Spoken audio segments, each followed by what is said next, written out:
Le conflit Israël-Iran est au cœur de l'actualité et tout le monde en parle.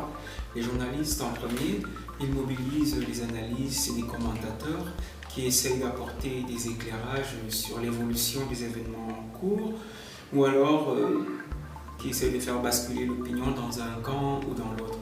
C'est de bonne guerre, la communication et la manipulation font aussi partie des conflits. Et il y a un point assez important qui porte beaucoup d'enseignements. Ce sont les réactions des citoyens à travers ce conflit.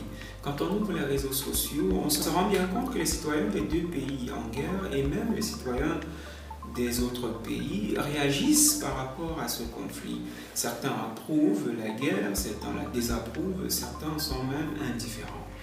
Toutes ces réactions nous disent au moins deux choses.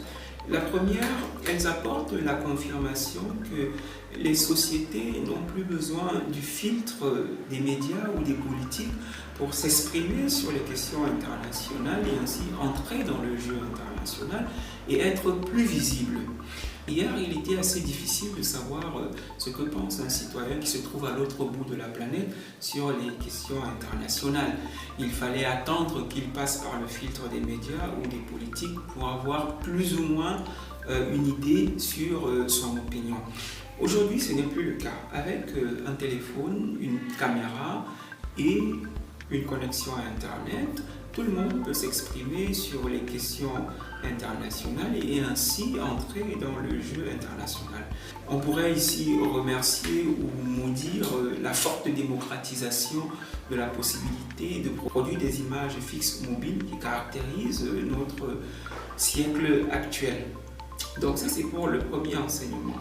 Le deuxième enseignement que nous donnent les diverses réactions des citoyens qui découlent du premier, c'est de dire en fait que le conflit en cours n'est plus seulement une affaire des politiques et des militaires. Les citoyens qui se mobilisent et qui s'expriment sur ce conflit deviennent aussi des parties au conflit. Il y a donc une sorte ici d'extension des acteurs du conflit par diverses formes de mobilisation.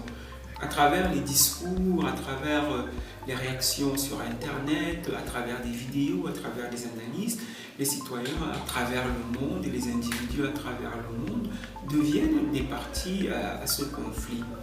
On a déjà pu voir le même scénario dans d'autres conflits.